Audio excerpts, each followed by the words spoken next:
Hello and welcome to Match Fishing TV. In the first half of this week's show, we'll be looking back at the Fishermania final. We'll be talking about the feeder masters on the tidal Trent, the Happy League on the Southfield and Ayr and Calder Canal, and round one of the Thames Summer League. I'm joined in the studio by Tom Scholey. Hello. And Matt Godfrey. Good evening. So, huge weekend of match fishing. It has been massive. It really has. I mean, it was a good sporting weekend anyway, but match fishing has not been slacking. Fishermania. Yeah, I mean, obviously this year, first year of the new format, something we spoke a lot about on this show already, but it actually saw 32 finalists, semi-finalists, should I say, come together on Friday to fish for 16 places in the final proper on Saturday. So this took place it was Suez Canal and I think Panama Canal at Cudmore. But this was the semi-final on Friday, yeah? Yeah, and to be fair, it didn't fish too bad, did it, Matt, looking at the weights? No, really well. And it were quite close in a lot of areas, with just a couple of kilos separating some people from qualifying and some from not qualifying. But the man of the moment was Andy May, and it set the tone really for a great weekend for him. He actually won the qualifier. He had a weight of 18 kilo 850, and obviously made his way through to the final. I spoke to him this morning. Interestingly, he worked with Andy Bennett on this, and we've done quite a few features with Andy Bennett lately. He's on top form, and you twin that with Andy May, who's an angler that I think Mark Downs once described as the most natural angler he's ever seen, which is big words from the England manager, and you get a winning combination. Tactics-wise, they fished micros and soft pellets across to the island where they hope to catch the odd carp, F1s, and Andy actually said he's never been as nervous going into a match as he was going into this. But he got off to a great start. He caught some proper carp earlier, 4-pound mirror, several other common carp in the first half an hour, and that really sort of settled him in. Right. And then for the rest of the match, he's caught loose feeding casters. He said he was one of very few anglers to actually loose feed any bait. Loose fed casters down the middle, as if he were fishing shallow, but he caught on the bottom underneath it. And he just managed to keep some small fish going in the net, like little tangs, crucians, etc. Taking prisoners all day. Yeah, absolutely. I can understand him having nerves for the semi-final. I mean, we talked about this a lot this season, the change of format. It must have been incredibly difficult to have done the hard part, getting through to Cudmore, and then suddenly it could all go wrong at the last minute. Yeah. I mean, these guys have been focused on this £50,000 top prize since the day they qualified, but they've now got this additional hurdle. Yeah. So well done to Andy for winning the qualifier. Format was interesting. It looked to me 4-peg sections. It was top two in a 4-peg section went through. It was top two out of the 4 pegs, but that was quite nice in a way.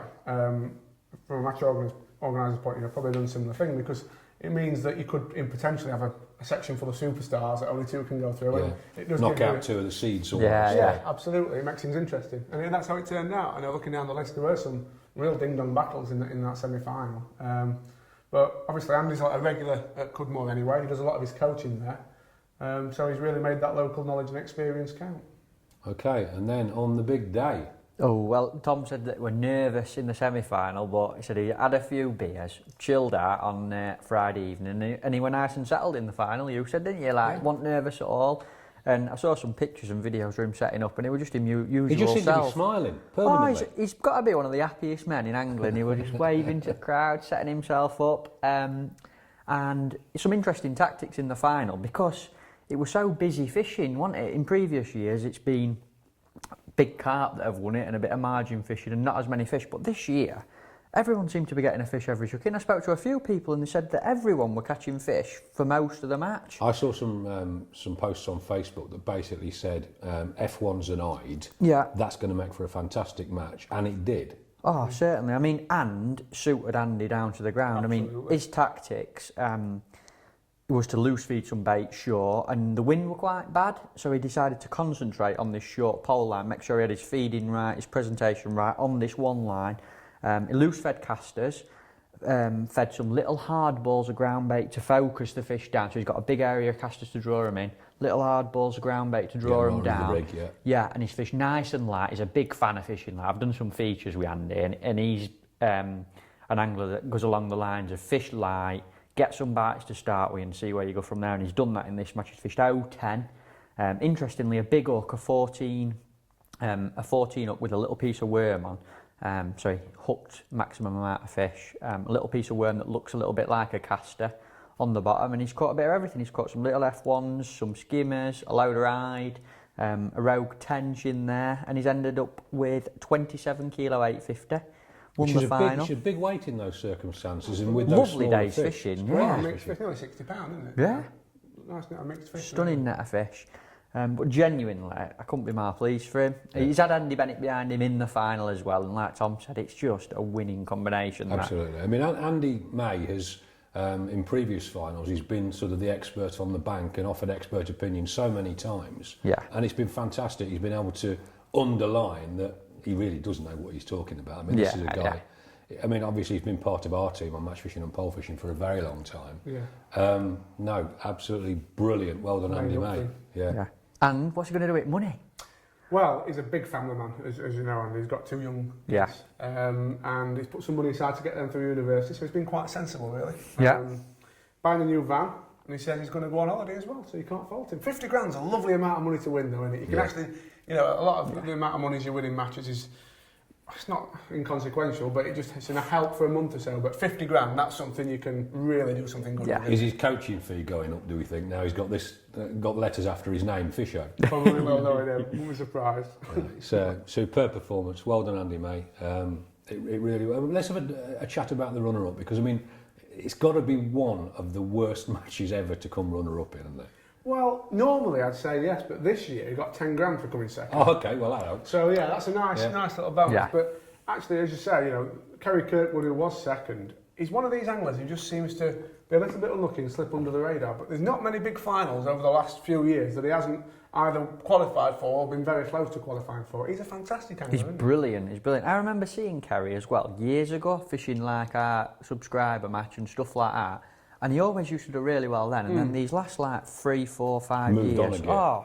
proper stepped it up. Fishes big matches every week, does really well, really consistent, and he's a lovely bloke. Lovely bloke. Okay. Jack DeMont won the junior. Jack the Man, that's a cool name, isn't Jack it? the Man. Jack the Man. Is that what it is? Yeah, that's his name. And Sam Collett a close second with 16 kilos. Yeah, 17 kilo Jack had winning it. He caught some big. I spoke to Jack, he was absolutely buzzing. He doesn't show his emotion much, right? If you look at him on filming, he looks a bit.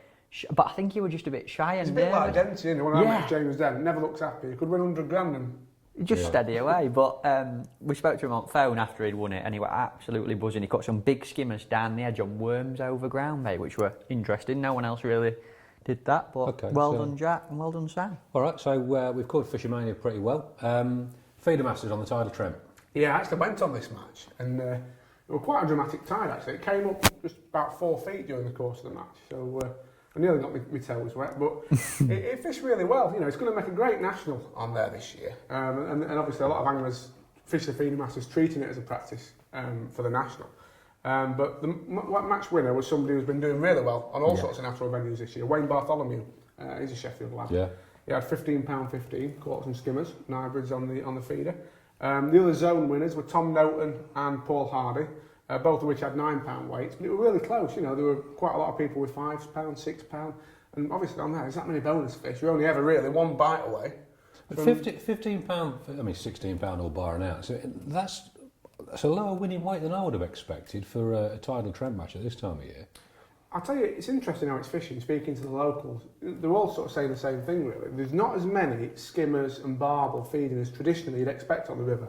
But there's a lot of silverfish, a lot of roach, good quality roach, dace, a lot of, you know... So it's busy fishing, lots and lots of bites, but a lot harder to hit, I would think. Absolutely. And I mean, I think obviously the Feeder Masters is a great event and it was good, but all I could think when I was sat on my peg is, if I could fish a float today, I'd catch double figures. Because they're the kind of fish that you're going for, you know. Yeah. But, you know, it's really good. Excellent, okay. Round 4 of Kegel's Happy League.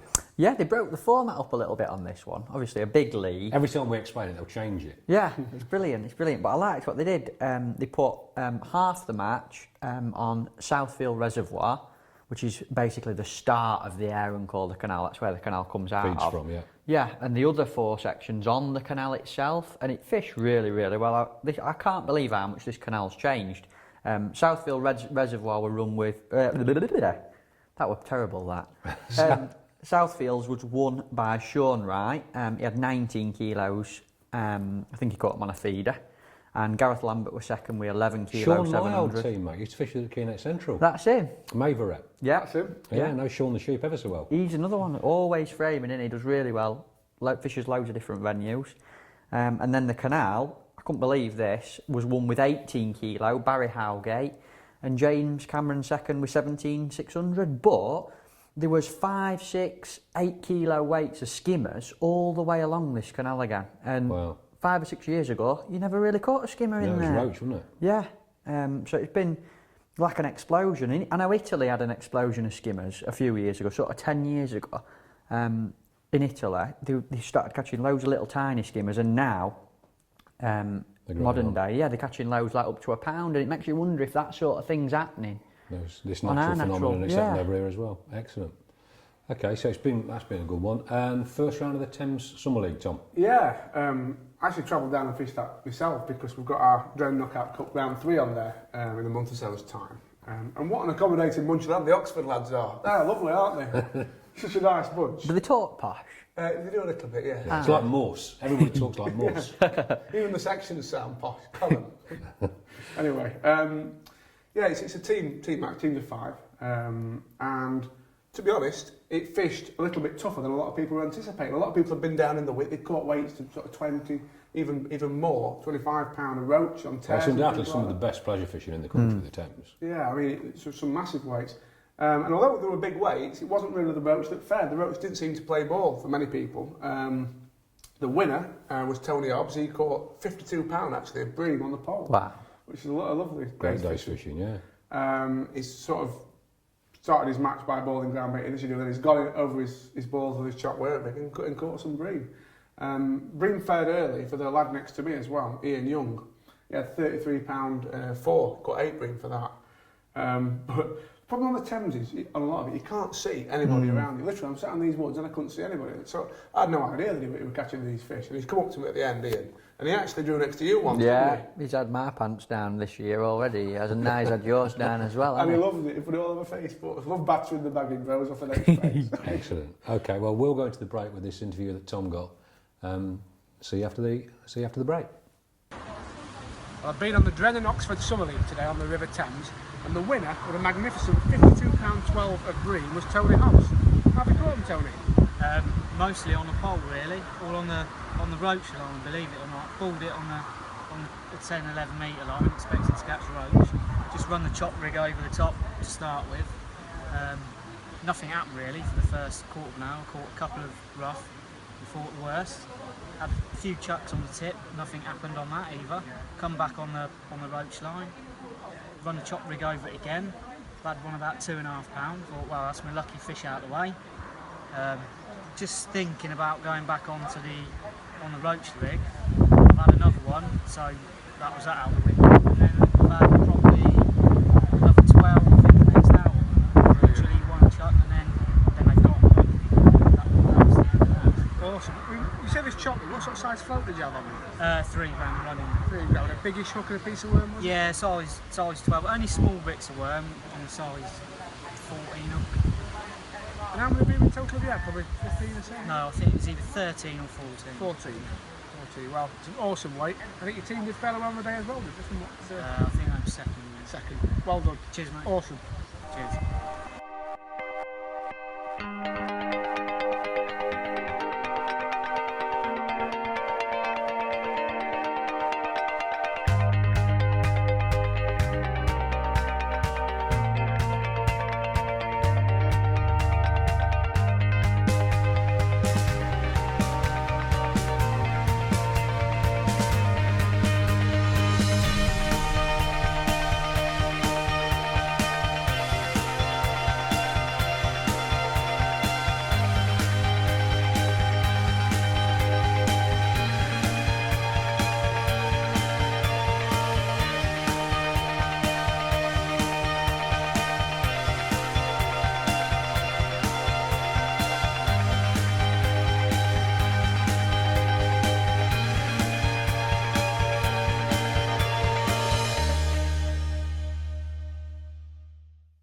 Welcome back. And in the second half of this week's show, we're going to be looking at another feeder masters round. Maven Match This qualifier at Monk Lakes, the Census Milton Keynes League on the Grand Union Canal, and we'll be taking a look at the World Club Championships. So, Tom, let's go to Bow Beach Reservoir first of all with the Feeder Masters. What happened there? Yeah, this was a really anticipated round of the Feeder Masters because this is actually where the final is going to be held in September. Okay. So, a lot of people were interested in how it fished. And I spoke to Dean Barlow this morning, and it sounds like they weren't disappointed. There were lots of big, interesting fish caught, lots of bream caught in areas, but also, and perhaps more importantly, a lot of big roach on feeder tactics as well. It fished a little bit harder than a lot of the locals thought it might fish, mainly because it's so high for the time of year. Obviously, we've had a lot of rain, haven't we? Yeah. And apparently there's some big old concrete slabs on the dam wall, and the locals say normally there's about 7 of them showing, these concrete slabs, and now there's 2. Yeah. So obviously there's a lot more depth in areas than normal, and also a lot more Where you'd water. be fishing normally on a sandy bottom in probably 20 foot of water, you're now fishing on a sandy bottom in 35, 40 foot of water. Exactly. So it does change things. But the qualifiers were Brian Nesbitt, Jeff Valance and Jamie Harrison. Really pleased to see Jamie in particular get through. Somebody who put so much into his feeder fishing. Really, when the competition came out, or the World Feeder Championship came out, he sort of decided to make it his mission to get as good at feeder fishing as possible and maybe give himself a chance of getting in that team. He just seems to have gone from strength to strength, doesn't he? Yeah, wins loads on a feeder now, doesn't he? Really consistent. Definitely. In terms of the weight, Brian Nesbitt who won the match at £37, Kevin Rowles £24.1, and a G Powell at £23.7. I'm led to believe the top 4 in the match all came from one area, Dean were telling me, which was to the sort of left of the tower, which is in the middle of the dam wall. The draw-off tower, and they were all on bream on feeder tactics, but a few fish everywhere, so a great match. Excellent. And Matt, may have matched this qualifier at Monk Lakes. Yeah, there were only one this weekend, Monk Lakes, but big weight venue, and it lived up to its reputation again. Couldn't find that much information about it, but it was won by Steve Davis, and he had £195, and Miles Levy was second with 191. Mainly carp, but interestingly, Stevie drew a favoured peg apparently on a bit of a point, and you can fish across to a far bank. And he started off fishing short pole and caught £40 of mixed fish in the first hour or so of the match. Some skimmers, some tench, a few carp, and all the time he's been putting ground bait across to this far bank in really shallow water. Seen a few fish moving, an odd tail popping up, gone over, fished corn and maggots on the hook. And ended up £195. Yeah, plain sailing from there then. Yeah. Second, Miles Levy, just £3 or £4 behind him. Felt sorry for him because he was actually second at Viaduct as well the other week, so he's had 2 seconds in 2 weeks. But he'll get there. Karma will come good for him, won't it? And Miles had a similar sort of match. He's caught a few fish short on pellets to start with, some down the edge, and then had a really strong spell. He said he wasn't going anywhere. He's had a really strong spell last hour and a half, fishing short on pellets again, and finished £4 short, £191. Excellent. So well done for those guys. Well done Steve in particular, through to the final. Tom, the Census Canal League. Yeah, and it was something fairly special must have happened on the Grand Union Canal this weekend, and it must have involved Dan Webb, because there were 8 emails in my inbox this morning, all from Dan Webb, about the Census Canal Summer League. So lovely. I'll let you guess who won the match. let's not cover the winner. But no, it's teams of 5, 60 peg match. Great matches on there really, and it was the Dolphin Lane stretch down to Stoke Hammond. In terms of teams on the day, Maven Milton Keynes kept up what's been quite a good run for them. They had 47 points, but still not managing to figure in the top 2. We've got Census Oakwood leading that league with 90 points, and Preston Innovation second with 8 to 9. So Maven Milton Keynes are third at the moment with 84 points. Nice close league then. So yeah, I think that's a nice thing about them sort of narrow canals. They do offer some good opportunities for close league matches. Oh, they're brilliant team venues, superb team venues. Yeah. Every single man can make a contribution. It's Yeah. Definitely. And in terms of the individuals, we're going to talk about. Yeah, go on. We're going to give them a mention, aren't we?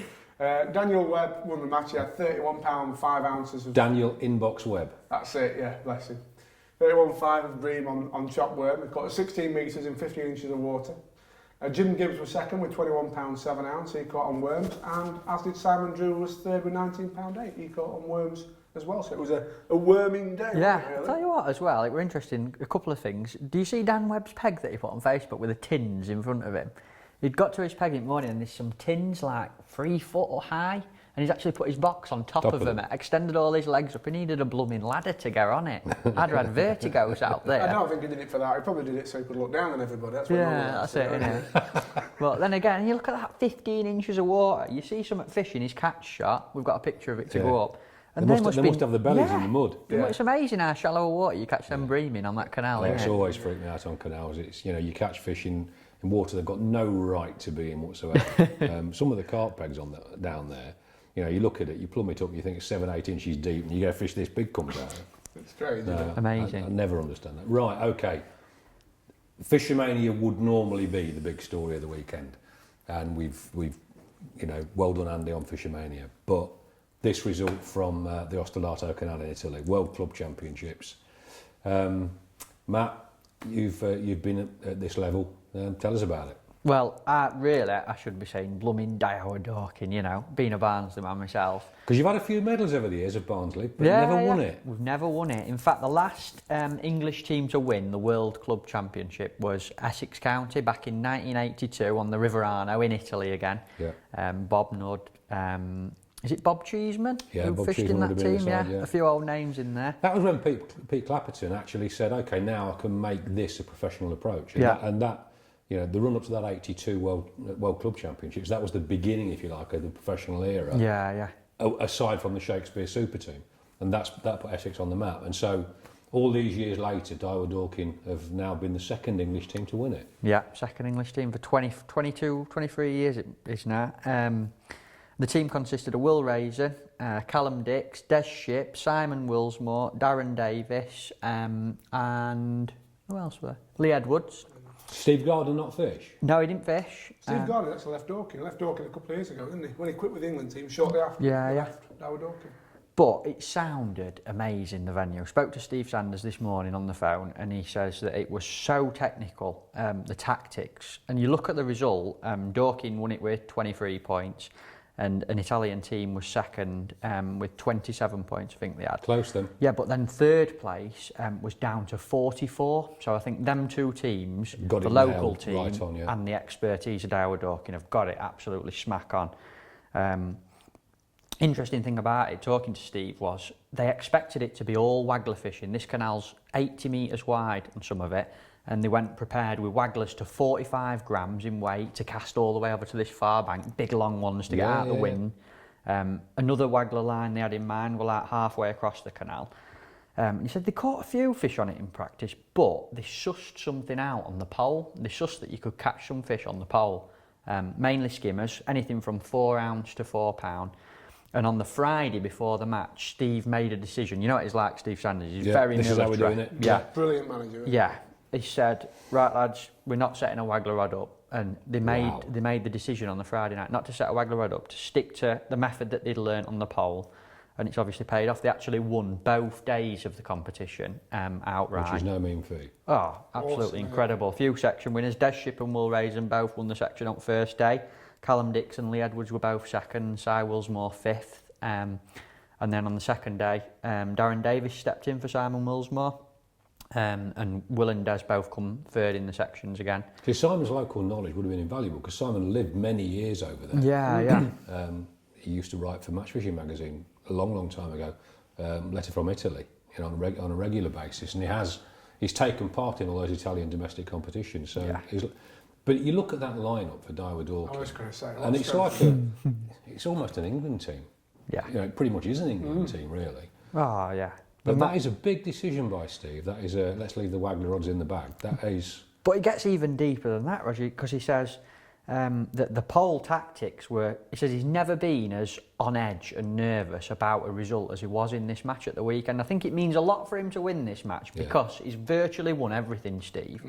In his last 6 years, I think he's had 5 gold medals at international level and 5 silver medals in the last. Both World Club champs and veterans. Yeah, juniors. And this is one of the only medals he hadn't got. And he says he were really, really intense and nervous because the pole tactics that they applied were based around catching late in the day, in the last half of the match. And he says, what you call a bottle job. Oh, big time. Well, on the second day, Callum and Lee Edwards with 2 hours to go. Lee Edwards has got 300 grams of fish in his net, apparently. Yeah. But he's ended up catching 7.5 kilo. So come back, come good. And Callum Dix were the same. He got 1 kilo after 2 hours, and he's ended up coming second in the section with 11 kilo, which is Great amazing. call. But he says the tactics were, he says if they fed a lot of ground bait, you got fish in your peg straight away, and you could have a really good start to the match, but it'd quickly get worse. Whereas if you fed more soil, you'd catch nothing to start with, but you'd have a But when they real found good, it, they stick around. real good last 2 hours. But that venue sounds amazing, really technical, proper international style. It's certainly a famous international venue. Isn't Yeah. it? I've not done a lot of fishing abroad, but I've certainly heard about the Ostellato Canal. Well, there was a time, I mean, I remember England going over there many years ago, and the big wagglers that you refer to, and the 14-foot and 15-foot waggler rods, we suddenly, you know, the English shops that were being fed with Italian tackle were full of Ostellato-style rods. Wow. And the Ostellato-style rod was really the forerunner of the 14-foot waggler rods you all use for carping now. Right. You know, it's it is one of those names. It's like, you know, Wembley in football. Ostellato Canal is one of the key venues. Absolutely. So no, lovely end to the weekend. And Steve Sanders, I mean, just a bit more. I mean, he's quite incredible. I mean, you think about match fishing as a professional sport. As managers go, you can't be many better, can you? No. I mean, this, as you say, the team he got there was phenomenal, wasn't it? And obviously, a great manager, a great team, brilliant result. But I remember a couple of years ago, he took a load of juniors, the England juniors, out slider fishing. Was it in Serbia that France. In France. And obviously, being a lot of the lads in England don't do a lot of slider fishing now. And he got them out on the bank a bit practicing for it. And they went out there and set a record point score. Yeah. You know, I think they dropped something like 4 points over 2 days, didn't they? And you just think, to be able to do that, to be able to take a group of young anglers who've never fished really, or not very accomplished on a method at all out somewhere and make them world champions with a record score on top of everything else is just As well as being a nice bloke, Steve Sanders is very definitely tactically astute. Oh, unbelievably. No, I great. think we need a few features, don't we? Definitely. A mini series with Steve, I think, coming up. Few lessons even. Yeah, that'd do, definitely. Excellent. Well done, Daiwa Dorking. Brilliant result. And that's us done for this week. See you again in 7 days' time. Thanks for watching.